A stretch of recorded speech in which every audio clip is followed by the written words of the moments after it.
ताई जी, कोई भी झगड़ा सगी बहनों के रिश्ते से बड़ा नहीं हो सकता। चुप कर। अपनी ही बड़ी बहन की शादी तोड़वाई है इसने।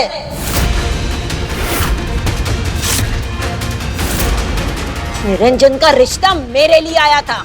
क्या? हाँ, तेरे बाप का रिश्ता मेरे लिए आया था। तेरे बाप की शादी मेरे से होने वाली थी, लेकिन ये बीच में आ गई।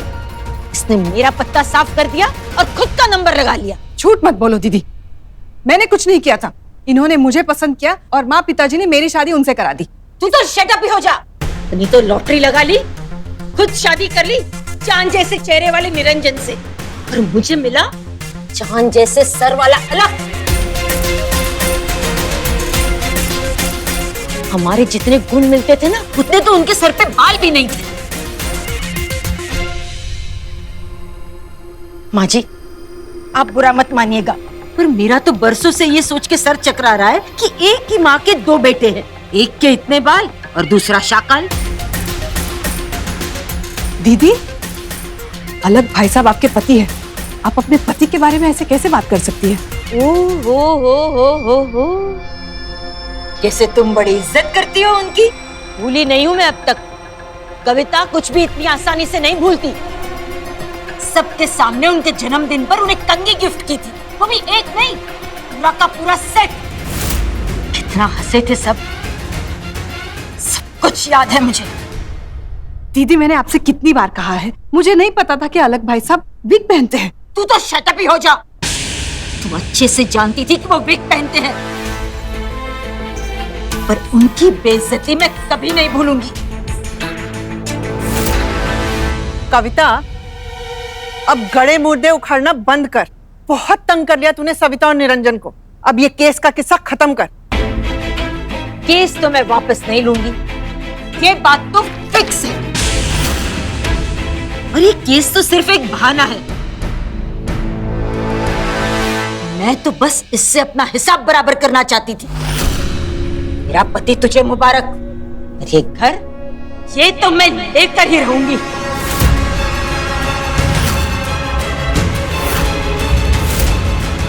आज भी वो कंघी का सेट मैंने संभाल के रखा है, और जिस दिन ये घर मेरा हो जाएगा, वो सेट मैं तुम्हें वापस करूंगी। फिर रास्ते पर खुली हवा में बैठ के बनाते रहना अपने निरंजन के बाल। क्या तमाशा हो रहा है यहाँ? आप यहाँ क्या कर रही हैं? आ गए देवर जी। बस आप ही की तारीफ हो रही थी, और दूसरा क्या हो रहा था ये पूछ लेना इससे, बता देगी। पूरा एक्शन रिप्ले विद एक्शन। अच्छा माँ जी, चलती हूँ, ख्याल रखना।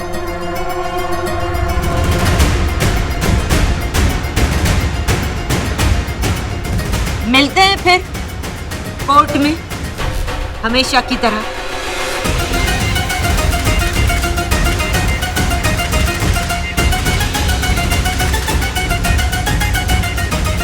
ये मामला तो और बिगड़ गया। क्या कर रही थी कविता इस घर में? किसने बुलाया कविता को? मैंने नहीं बुलाया था, वो अम्मा से मिलने आई थी। कितनी बार समझाया सविता, मना कर दिया करो इन लोगों को, इस घर में मत बुलाया करो। नाक में दम कर रखा है जिन लोगों ने, उन्हें ही घर में बुला रही हो। कितनी बार तुमसे कहा है कि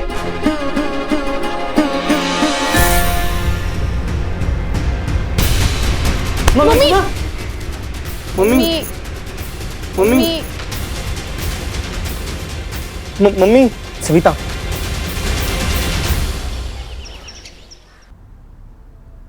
कमजोरी और डिहाइड्रेशन की वजह से आया चक्कर, और इन्हें तो तेज बुखार भी है। मैं कुछ दवाइयां लिख देता हूं।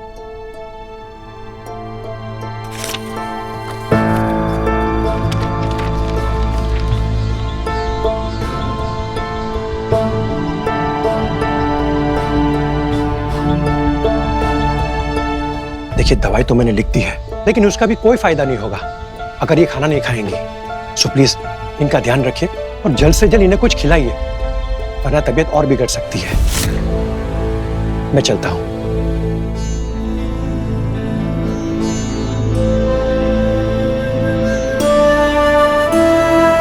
मम्मी, सुना डॉक्टर ने क्या कहा? अब चलो अभी जिद छोड़ो, 2 दिन से आपने कुछ नहीं खाया है, चलो अब खाओ। मम्मी प्लीज, खाना तो मेरे जैसे आदमी को नहीं खाना चाहिए। आप अपने आप को क्यों सजा दे रही हो? प्लीज खा लो ना मम्मी।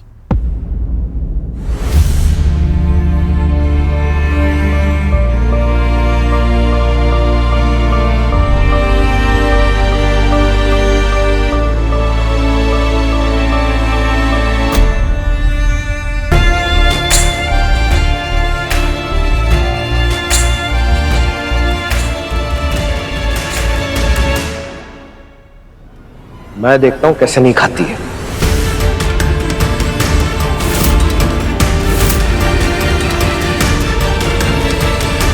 सविता, भगवान की तपस्या करते करते क्या भगवान तक पहुंचना चाहती हो? बंद करो ये बचपना, छोड़ो ये हड़ताल और खाओ चुपचाप। ले आइए मेरी माँ को घर, मैं खा लूंगी।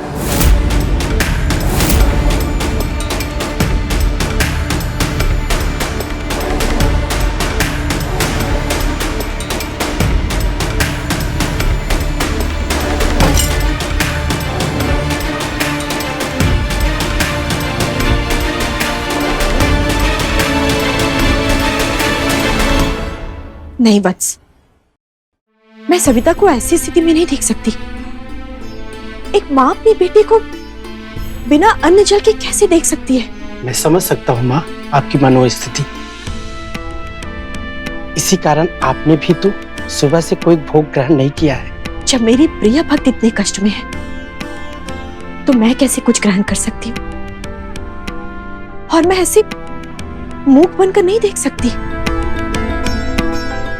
मुझे सविता के लिए कुछ करना ही होगा। क्षमा माँ, आप फिर से सृष्टि के नियमों की उपेक्षा कर रही हैं। भगवान कर्म का फल देते हैं, कर्म नहीं करते। कर्म करना तो भक्तों का उत्तरदायित्व है। विधि के विधान में परिवर्तन विनाश का कारण हो सकता है, ये तो आप जानती हैं, है ना माँ? सही बोल रहे हो वत्स। माँ और भगवान दोनों ही मर्यादाओं में बंधे होते हैं। नियम बनाने वाले नियम तोड़ कैसे सकते हैं?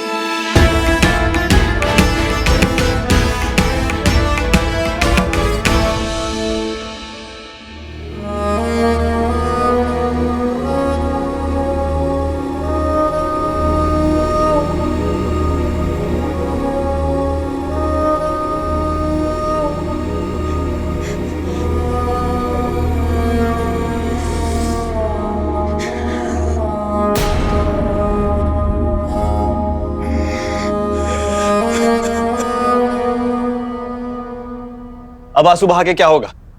मम्मी की ये हालत ना आपकी वजह से हुई है।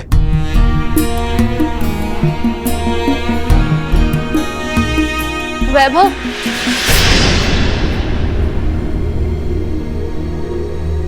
मम्मी की हालत बिगड़ती जा रही है। ज्यादा टाइम नहीं है हमारे पास। कुछ तो करना पड़ेगा जिससे पापा एवं लक्ष्मी माँ की मूर्ति इस घर में वापस ले आए। क्या करें श्रेया? एक तो तुमने इम्पॉसिबल से चैलेंज ले लिया है। ताई जी का एटीट्यूड देखा है तुमने? करेगी वो साइन? वो और ताया जी करेंगे क्या? और ऊपर से हम पे ढोंगी वाल का धब्बा अलग, उसे कैसे मिटाएंगे? और सासू माँ की कितनी खिंचाई की है लोगों ने मंदिर में, मुझसे देखा नहीं गया यार। देखो, ये देखो, देखो, ये तो वही ढोंगी सविता माँ है जिसने अपनी भक्ति का व्यापार किया था। इन्हें तो मंदिर में ही नहीं आने देना चाहिए। निकलो यहाँ से।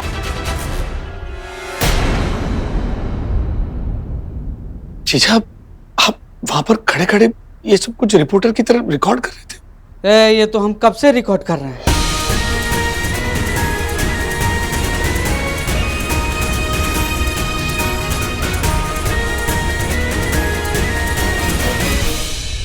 कसम से बता रहे हैं, ये लोगों को दिखाना चाहिए। ये है हमारी सासू माँ का असली रूप, असली भक्त लक्ष्मी माँ की, जो बिना खाए पिए अपनी लक्ष्मी माँ के लिए बैठी हुई है। ये तो नहीं दिखेगा ना लोगों को। तो हम दिखाते हैं ना। देखो, जैसे हम ये वीडियोस देख रहे हैं, अगर हम ये वीडियोस सोशल मीडिया पे अपलोड कर दें तो पूरी दुनिया देख पाएगी। जिसे वो ढोंगी बोल रहे हैं, वो असल में कितनी बड़ी तपस्या कर रही है, ये देख के तो सबका मुंह बंद हो जाए। आइडिया तो अच्छा है श्रेया। वैभव, अभी के अभी ये सारे वीडियो सोशल मीडिया पे अपलोड कर दो। ये देख के लोगों का नजरिया जरूर बदलेगा, उन्हें सच पता चलेगा और तभी जाके ढोंगीवाल का धब्बा इस परिवार के नाम से हटेगा।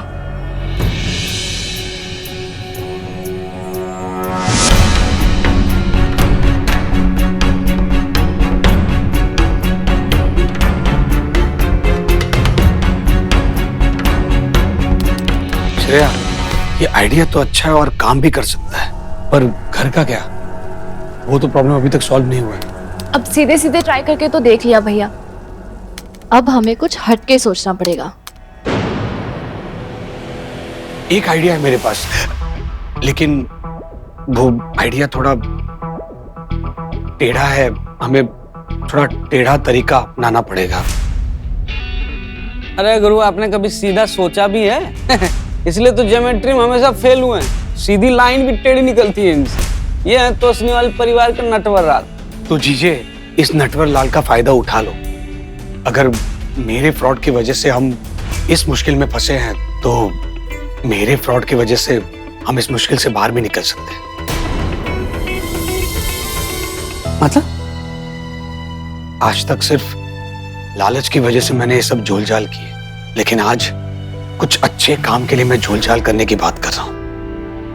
प्लीज मेरी बात सुन लीजिए।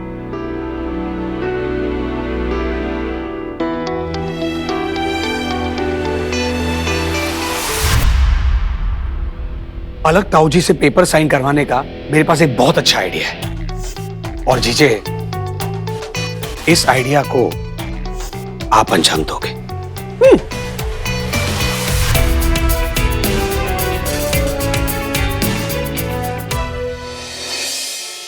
अरे नहीं, अरे सफाई कर रहा हूँ भाई। अपनी धर्म पत्नी की बात कभी हम टाल सकते हैं क्या? अरे तुम घर आके देखो तो सही, एकदम टनाटन घर मिलेगा। कहीं हराम तो नहीं करने लग गए ना? मेरी जगह पर तो नहीं बैठे हो ना? कैसे पता चल जाता है इस औरत को? कुछ भी करता हूँ। अरे नहीं नहीं, अरे मैं सोफा साफ कर रहा हूँ। हाँ।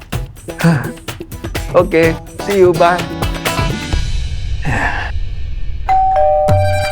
भाभी आफत, इतनी जल्दी? अभी तो मैंने सफाई भी नहीं की है। खोल रहे हैं।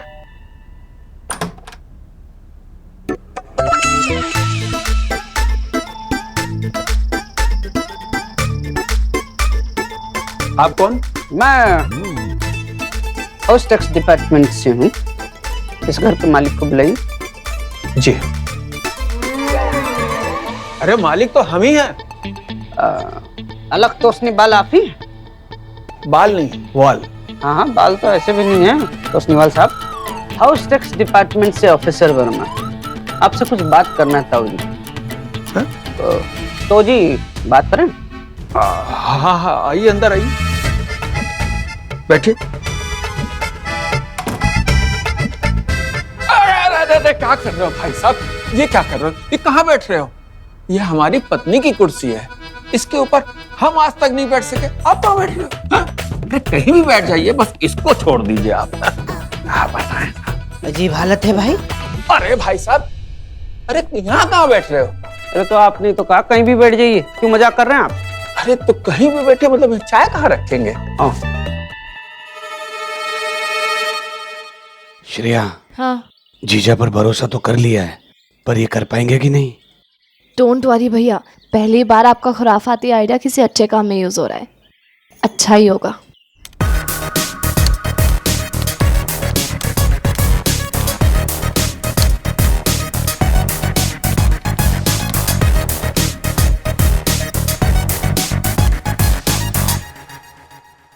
बहुत जल्द ही सब कुछ ठीक हो जाएगा मम्मी।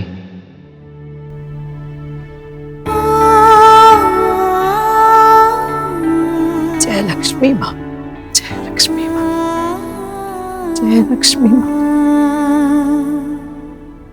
और जो आपके छोटे भाई हैं निरंजन तोषलीवाल, और जिस घर में रहते हैं वो घर आपका भी है? जी हाँ जी। अरे वो अकेला हड़प के बैठा है, उसमें हमारा भी हिस्सा बनता है। नहीं नहीं, बहुत अच्छी बात है। देखिए जी, अब हिस्सा है तो मिलना ही चाहिए। बिल्कुल। उस घर का प्रॉपर्टी टैक्स बकाया है, उसी के बारे में बात करने आया हूँ। Property tax? जी, वही बताना था कि आधा आपको भी भरना पड़ेगा। लेकिन टैक्स तो निरंजन भरेगा ना। और जब प्रॉपर्टी आपका आधा आधा है तो टैक्स भी तो आधा आधा बनना पड़ेगा, हाफ हाफ 50-50। हाँ तो बताइए कितना पैसा टैक्स का, बताइए। हाँ, एक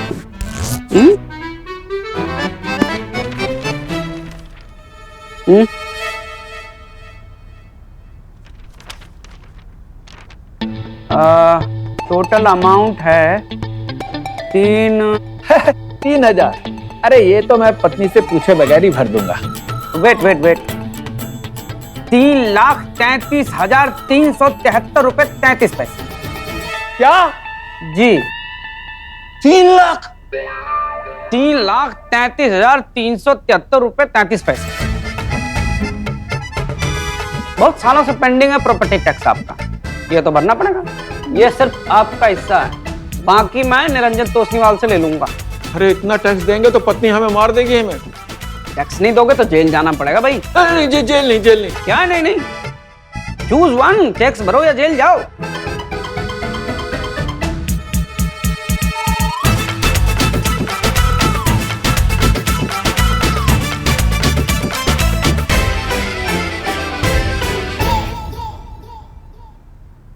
भाई साहब, एक ना आपको मैं अंदर की बात बताता हूँ। चाहे जहां की बात बताओ, थोड़ा दूर से बताओ।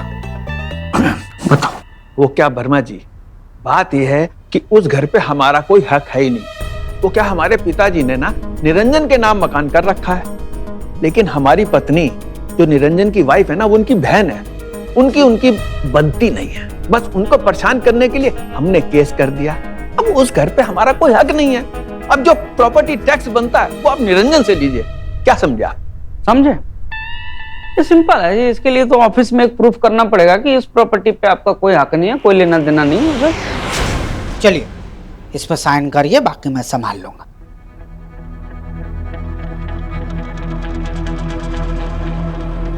अरे इतना सोच क्यों रहे हैं आप? सोचना क्या है इसमें? साइन करिए, और भी घर पे जाना है मुझे। वो बात ठीक है, लेकिन आप ये मत समझना कि मैं पत्नी से डरता हूँ। अरे आप फैसला लेंगे तो सही ही लेंगे ना। सच्ची, पहले आप आदमी हो जो हमें पहचान सके, है ना? डोंट थिंक टू मच जी। चलिए साइन करें। अरे जीजा, इतना टाइम क्यों लगा रहे हैं?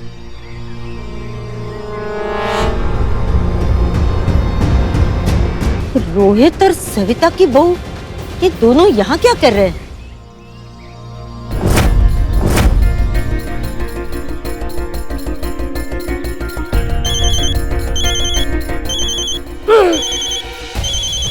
दीदी का फोन है। हाँ? बोलना मत। हेलो, क्या कर रहे हो तुम? अरे हम लोग एक बहुत बड़ी मुसीबत में फंसने वाले थे, उससे तुम्हें मैं बचा रहा हूँ। अरे निरंजन के मकान के ऊपर बहुत प्रॉपर्टी टैक्स बकाया है। अरे वो ऑफिसर आया हुआ लेने के लिए। अरे चिंता मत करो, तुम्हारा पति समझदार यहाँ बैठा है, सब संभाल लूंगा मैं। क्या संभाल रहे हो? कौन सा टैक्स, कौन सा ऑफिसर? क्या तुम कर क्या रहे थे? हेलो, कविता, कुछ तो गड़बड़ है।